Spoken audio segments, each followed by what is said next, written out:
Hello Nintendo Wii here, welcome back to Let's Play Retro Games, and welcome to another E3 2018 video. E3 this year has been great, it's always my favourite time of the year, and I've seen hundreds of trailers, I've watched all the conferences, and I've compiled this list of amazing moments from E3 this year, so here we go. In at number 10, something that actually was announced just before E3, but I still count it as being part of E3 because it was an official E3 announcement from Sony. And it's something that I've been looking forward to for a long time. I'm really happy with the announcement that Beat Saber is officially coming to PlayStation VR.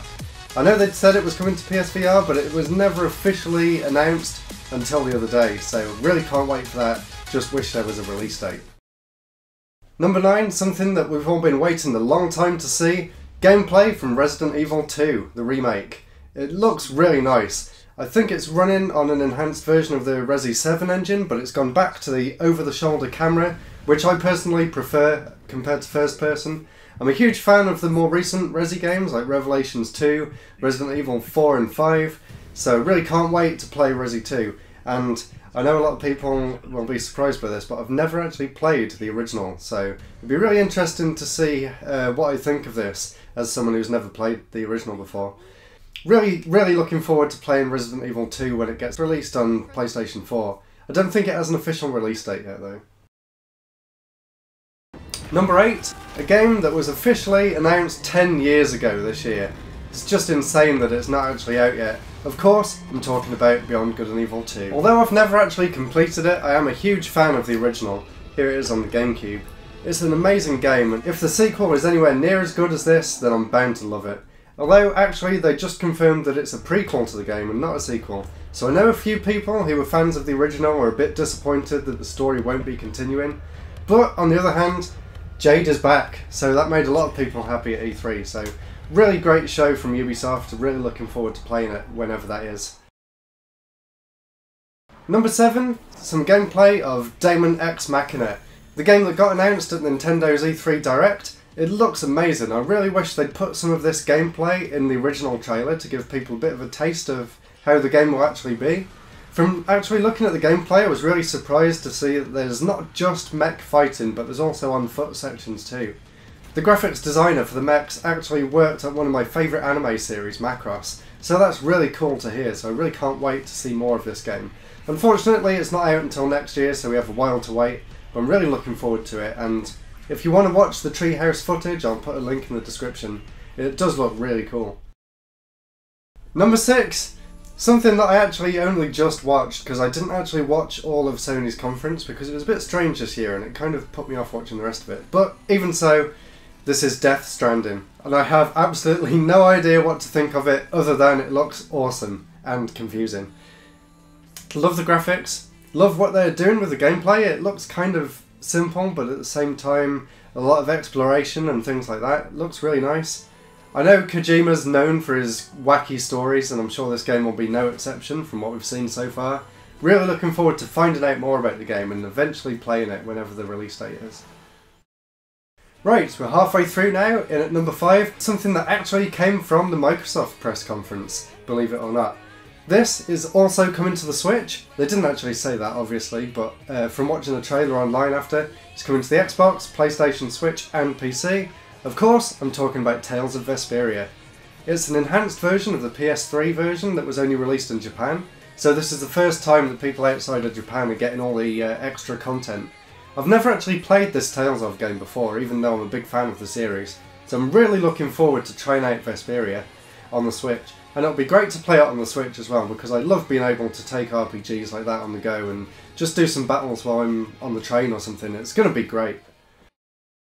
Number 4, another game that was shown off last year, but this year Ubisoft dropped a huge announcement for Nintendo fans. Star Fox is going to be in Starlink. I love Star Fox, I'm a huge fan of the Star Fox series. Star Fox Zero was slightly disappointing. I still really liked it though, but it's great to see that Fox is back in another game, and the fact that you can get that big R-Wing statue just looks brilliant. And to just top that moment off at E3 for me, they actually gave the R-Wing statue to Mr. Miyamoto, who was sat in the front row, and he came up on the stage, and you know, as soon as Miyamoto appears at E3, that's going to be in my top moments. So that's why this is so high up on my list. And next, another amazing moment from Ubisoft's conference, probably my favourite conference of the year.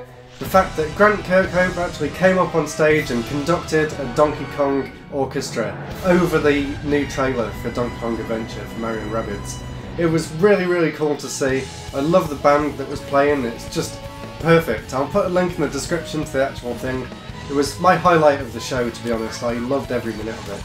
There was actually a really great interview later on at E3 as well, with Jeff Keighley interviewing Grant Kirkhope and Davide Soliani about the music of Mario and Rabbids. So that's another video for the description. It's going to be a pretty big description, but I definitely recommend going and checking that video out because it was really interesting and I love those two guys, they're so cool. You should definitely follow them both on Twitter.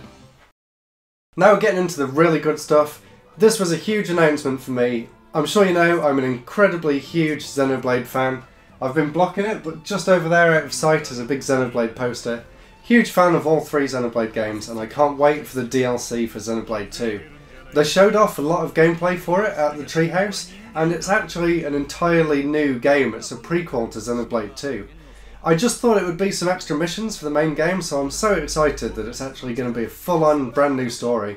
As well as that, they also announced a Battle Coliseum mode with returning characters Shonk and Fiora from Xenoblade 1. So I was incredibly happy about that. I actually just screamed like, oh my god, they're actually doing it! It wasn't something they showed off at the Direct, it was something they actually showed later in the Treehouse. So I'm really glad I watched all the Treehouse footage, it was a lot of fun. And that brings me to the last thing. Of course, I haven't mentioned it so far, and I'm sure you can guess what it is. Super Smash Bros. Ultimate. I'm an incredibly huge Smash Bros. Fan, just like I am everything else on this list by the sounds of it. But I really loved seeing the new game. The fact that all the fighters are returning is just amazing. I really loved watching the championships after the Direct as well. It's just really exhilarating to watch amazing Smash players fight it out between each other. I wish I was that good. So that was really cool to see, and then throughout the days after in the Treehouse, just showing off more new characters and stages. I just simply can't wait for the game. I'm really looking forward to it. So, that was my 10 favourite moments of E3 2018. Let me know what some of yours were down in the comments. If you think I've missed anything out, feel free to let me know.